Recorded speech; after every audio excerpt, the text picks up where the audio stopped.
అప్పుడు ఇస్తాం అనే పద్ధతిలో ఏదో మర్మగర్భంగా మాట్లాడారు. అది కాదు కావాల్సింది.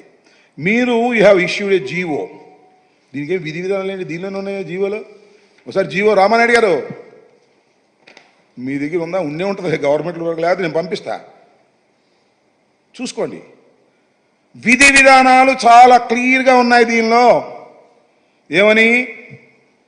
75% హాజరు కావాలి, మేము పెట్టింది. బిలో పావర్టీ లైన్లో ఉండాలి, మేం చెప్పింది. ఆధార్ కార్డు అనుసంధానం కావాలి, మేం చెప్పింది. బడికెళ్ళే ప్రతి పిల్లవాడికి మీరు ఇస్తా ఉన్నారు. బడికెళ్ళే పిల్లవాడి తల్లికి మేము 1500 ఇస్తా ఉన్నాం. మీ ఒక తల్లి ఉంటే 1500 అని అన్నాం మేము. మీరేమన్నారు? ఎంతమంది పిల్లలుంటే అన్ని డబ్బులు ఆ తల్లికి ఇస్తాం. 2 పిల్లలుంటే 30,000 ఇస్తాం.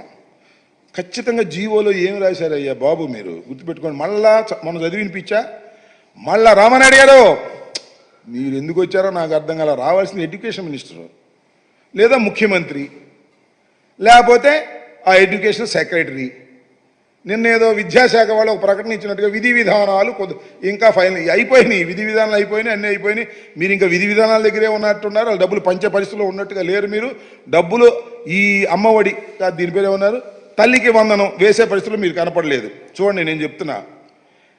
As a part of government assured flagship program, the government under Talliki Vandanam scheme is providing financial assistance of rupees 15,000 for annum to each mother or recognized guardian who is below poverty line household and sending their children to schools, colleges, that is from class 1st to 7th. ఇక్కడ ఏమన్నారు మీరు? చాలా for Yanam each mother are recognised guardian. Each mother అంటే ప్రతి తల్లికి 1500 చాలా క్లియర్గా ఇచ్చారు. దీన్ని సరి చేస్తారా? అది చెప్పడం.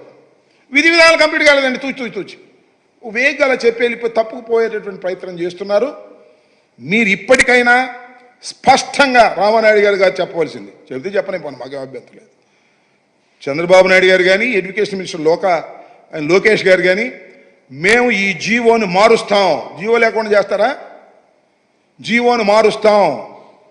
ప్రతి తల్లికి కాదు, ప్రతి విద్యార్థికి, స్కూల్కి వెళుతున్న ప్రతి విద్యార్థికి 1500 చొప్పున ఎంతమంది పిల్లలు వెళుతుంటే అన్ని 15,000 మేము ఇస్తాము అని చెప్పి మీరు మార్చిన రోజునే మిమ్మల్ని నమ్మశక్యమవుతుంది తప్ప, లేకపోతే మీరు బుడవగా కొడుతున్నట్టు అర్థమైంది. ఇది సింపుల్. దీన్ని మీరు చెప్పుకోకుండా మేమేదో అది చేసాం ఇది చేసాం, 4,000 ఇచ్చాం, 7,000 ఇచ్చాం, ఇచ్చారు ఓకే. ఇసుక కూడా ఇస్తున్నారు, బ్రహ్మాండమైన ఇసుక. ఉచిత ఏంటది? ఉచిత ఇసుక ఇక్కడ అమ్మబడును. ఏంది ఇది? ఉచితమైన ఇసుక ఇక్కడ అమ్మబడును. ఎంతకు అమ్ముతారు? 1,300 రూపాయలు టన్ను ఉచిత ఇసుక. ఉచితమైన ఇసుకను అమ్ముతారంట వాళ్ళు. ఇది మీ పరిపాలన. ఇది ఒకసారి మీరు గుర్తుపెట్టుకోమని కూడా ఈ సందర్భంగా మనవి చేస్తున్నాను. ఇప్పటికైనా నేను ఈ ప్రభుత్వాన్ని చాలా స్పష్టంగా అడుగుతా ఉన్నా, ఈ జీవోను మారుస్తారా లేదా? విధి విధానాలు కంప్లీట్గా ఉన్నాయి దీనిలో.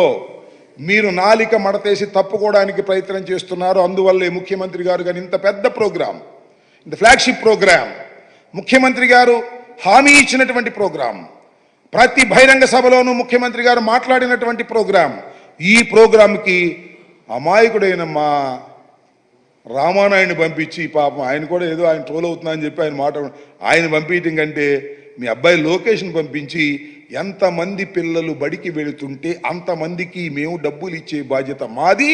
ఈ జీవోని అవసరమైతే సరిచేస్తాము అని చెప్పండి. ఈ వివాదానికి తెరదించండి తప్ప ఊకదంపుడు ఉపన్యాసాలు చెబితే అది ప్రజలకు నచ్చదు, ఎక్కదు అనే విషయాన్ని కూడా మీరు గుర్తుపెట్టుకోవాలి. ఇప్పటికీ సూపర్ 6లో 1 ఫెయిల్ అయ్యారు, ఇంకా 5 ఉన్నాయి.